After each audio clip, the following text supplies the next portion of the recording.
I am delighted to introduce our first speaker, who has written a book. It's, to my knowledge, the first book that is from one of you all, somebody in this space. This is Christine Bader, graduate of Amherst. We won't hold that against her, next to Williams over here. And also Yale MBA. Worked at BP. Bios and all are in your books as you go through that. But really a terrific book about jobs that you all have had.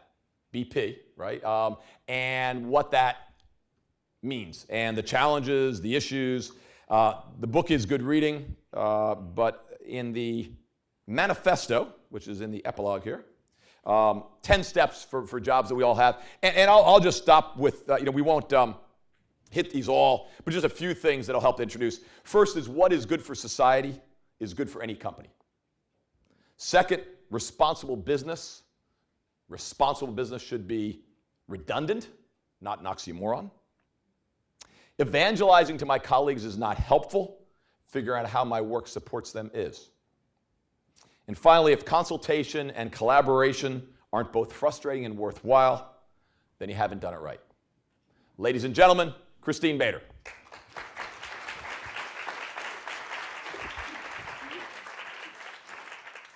All right, good morning, everybody. So this morning I'm going to share with you my story. And not just because I've done some interesting things in some interesting places, but because, as Daryl said, it's your story too. It's about the ups and downs of doing this work, of trying to make sure that our companies realize our potential to be a force for good in the world. So I joined BP in the fall of 2000 as a newly minted MBA and convinced that business was a force for good in the world. And I joined because at the time John Brown was leading the company. He was the CEO of BP, and he had recently become the first head of a major energy company to acknowledge the realities of climate change and urge action. This seemed to be a different kind of oil man trying to create a different kind of energy company. So I joined BP, and I actually saw those aspirations come to life. My first posting with BP was in Indonesia, and I ended up focusing on a liquefied natural gas plant that BP was building in West Papua, which is the remote eastern tip of the country. Has anybody been there? Yeah, it's pretty remote. And this project was so environmentally and socially sensitive. We had to relocate 127 households to make way for this plant. We were going to have to work with the notoriously violent and corrupt Indonesian military. And this was a place that had pretty much been neglected by its national government. There was very little there in the way of social services or infrastructure. So I had full reign to bring in world-class experts to help advise us on the resettlement, on human rights, to set up community programs, to spend money on impact assessments, on community investment, on hiring and training community liaison officers.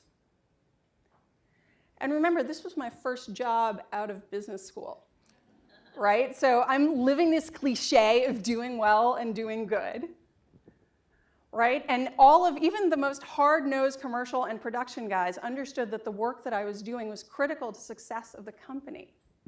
I fell in love with big oil. It's like, this is awesome. This is how big business works. And then I moved to China, and I had a similar experience there. I was working on a BP joint venture with Sinopec, one of China's state energy companies. And we were going to be bringing in a migrant workforce of about 15,000 men into a town of about 30,000 people, which could be a little disruptive. So again, I had free rein to engage, to invest, to connect, to innovate. Amazing. I loved big oil.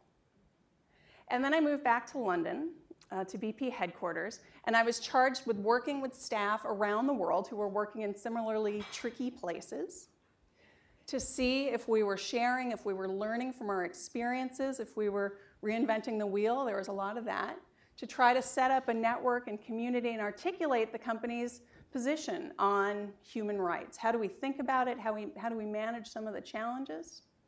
So again, I was working with people around the world who, like me, were committed to trying to figure out how to get this right, to live in that sweet spot of the alignment between the interests of the business and the interests of society. An amazing experience. And so as I was doing that work, I was getting up to speed on the external debate over corporate responsibilities for human rights. And that was coalescing around this United Nations mandate. So I left BP to go work on that full time. And for a while it was fascinating. I was at the epicenter of international policy making and getting to see what happens when you have these global consultations, when NGOs and campaigners and governments all get together. And that was fascinating for a while. And then the sort of bureaucracy and the abstraction started to drive me a little bit bonkers. And at all these consultations that we had, I found myself gravitating back towards the company people, right? Who, like me, were thinking, okay, this is a really interesting debate, but what am I going to do differently on Monday? Because I'm going to do something on Monday. My company's going to do something, and I need help getting it right. So I was starting to feel very nostalgic for my time with BP and my corporate life. And then in 2010, the Deepwater Horizon rig exploded, killing 11 men and wreaking environmental and economic havoc around the Gulf and beyond. And then this BP emerged in the aftermath of that disaster, right? And all the press and the investigations as this reckless, risk-taking, callous place. And it simply didn't resemble the BP that I had loved, right? That I thought I knew so well, that I had worked for 9 years. So my first thought was, that is not my BP. That is not my BP. And then my second thought was, or was it? And what did I miss something? Should I have seen something? And then the question that I think all of us have asked ourselves doing this work, was I more marginalized than I realized? Was I actually sitting at the kiddie table when real business was being conducted elsewhere? So it really started off as this personal exploration to try to reconcile these two BPs and really to try to understand what it means to do this work in one of these big, massive companies. What does it mean to do corporate responsibility or corporate citizenship? So I started talking to lots of the friends and peers I've gotten to know over the years doing this work. And then I realized that we face so many common frustrations and challenges and that there were all these themes. And that's when I realized, okay, this story needs to be told. There's clearly a book here, because I also got really frustrated with the coverage after every corporate disaster, right? Deepwater Horizon, Rana Plaza, the financial crisis, whatever. The public narrative seemed to be, oh great, an example of another evil company, we need more regulation, right? And like, how's that working out? So I wanted to shine a light on the people who are working deep inside these companies, trying to prevent the very disasters that ensued. And we need to understand, why do we fail? And what do we need in order to succeed? So that's why I wrote the book. And let me just share with you a couple of the themes that emerged. Let's see if any of these resonate. And Daryl touched on a couple of them. So the first one that emerged is that no one gets rewarded for something that doesn't happen. And a lot of the work that I did with BP and that a lot of my peers did was, as Daryl said, to de-risk, right? So whether that's operational risk, reputational risk, whatever, but that can be kind of hard to reward. So one of the women who I interviewed manages a supply chain program for a big company. And she told me how livid she was when one of her company's internal awards, which are very prestigious in a big company, right, went to one of her colleagues who managed a huge safety disaster. And she was like, are you kidding me? I prevented 20 of those. But that's kind of hard to reward for, right? And I interviewed a couple of people who were brought into their companies after crises, which, as we all know, can be a good silver lining kind of time to come in, because people get the urgency and see the need to change right now. But then, if you're really good at your job, right, a couple years later, couple CEOs later, people start looking around and looking at your headcount and your budget and going, I don't know, we don't need you, right? I mean, nothing bad's happened. It's like, yeah, nothing bad has happened because I'm here doing the work that I'm doing. So that was one clear frustration. Second theme that emerged was the importance of bearing witness. This came up a lot because it can be so easy to sit in our corporate offices or cubicles and make these decisions that are very far removed from the impacts that our companies actually have on people and communities. So a lot of the people who I talked to talked about how important it was for them to get out into the field, either for their own sort of personal commitment and understanding, as one person told me, understanding what they're fighting for, but also arranging for senior management to visit. So Laura Rubo, who's on the International Labor Standards team at Disney, talked about arranging trips for Disney's CFO to go visit some factories where their products are made in China. And they did the trip like any other trip, random selection of factories, unannounced visits. They saw some good factories and they saw some not so good ones. Somebody else I interviewed told me how he couldn't arrange trips, but he brought in photos to a management meeting. He did a spreadsheet presentation, right? But then he also brought in photos saying, here's where we're sourcing. And he said the CEO and CFO did not like what they saw so much. And they were stopping him in the hallway, like, hey, what's, get any update on that factory? And his budget went up the following year, et cetera, et cetera. So the importance of bearing witness. Third theme was the importance of listening and creating ownership. So Daryl mentioned one of the points in my manifesto there at the end, which is that evangelizing is not helpful. When I first got to China, I went in there saying, okay, we are going to protect the human rights of workers and communities. Yeah, and I didn't get thrown out or anything, but it just kind of felt flat. And then I tried, okay, these are the standards that BP uses around the world, and we're going to use them here. I was like, that's just, kind of arrogant. So I finally had to shut up for a while and listen to how people talked about their work, what motivated them, what they were worried about.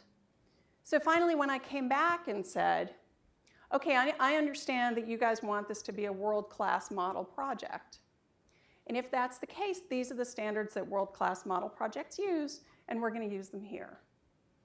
And they were like, oh, okay, why didn't you say so? And so one of the people who I interviewed talked about when he came into his company, his CEO was really excited to announce these big, bold sustainability goals, right? And so they're sitting in his office, and it's his first week there, and he says, okay, let's just come up with the goals right now, and then I'm going to announce them, and then you're going to tell everybody how to go implement them. I know a couple of people are shaking their head, right? And he was like, okay, they're going to hate me, and it's not going to work. So give me some time to sit with the department heads, understand what they're paid to do, what they're measured on, and then we can figure out how to frame how what we want to do supports theirs. And Dave Stangus, who's a vice president at Campbell Soup, who many of you know, told me, he gave me a nice quote. He said that, those of us who have been doing this for a while, we used to think we had to evangelize. If only people could just get it, could just get sustainability and get citizenship and just see the world the way that we do, our jobs would be so much easier. And he said, we've realized that that just doesn't work anymore. We have to listen to what people are paid on and rewarded for and figure out, again, how what we want to do supports theirs. So listening and creating ownership. The final theme, which was a real punchline and aha for me, was incrementalism. Doing this work is incremental. And those of us who choose to work in big companies, and those of us who are working on the biggest, most complex, thorniest issues at the heart of globalization, it's going to take a while. It takes a long time to move our big super tanker companies, and stuff is still going to go wrong. And I talked to friends in apparel after the Rana Plaza factory collapse who similarly know that they've been making progress on improving supply chain working conditions over the past 20 years, but horrible things still happen. And so a lot of the people who I interviewed really had come to understand that and embrace it.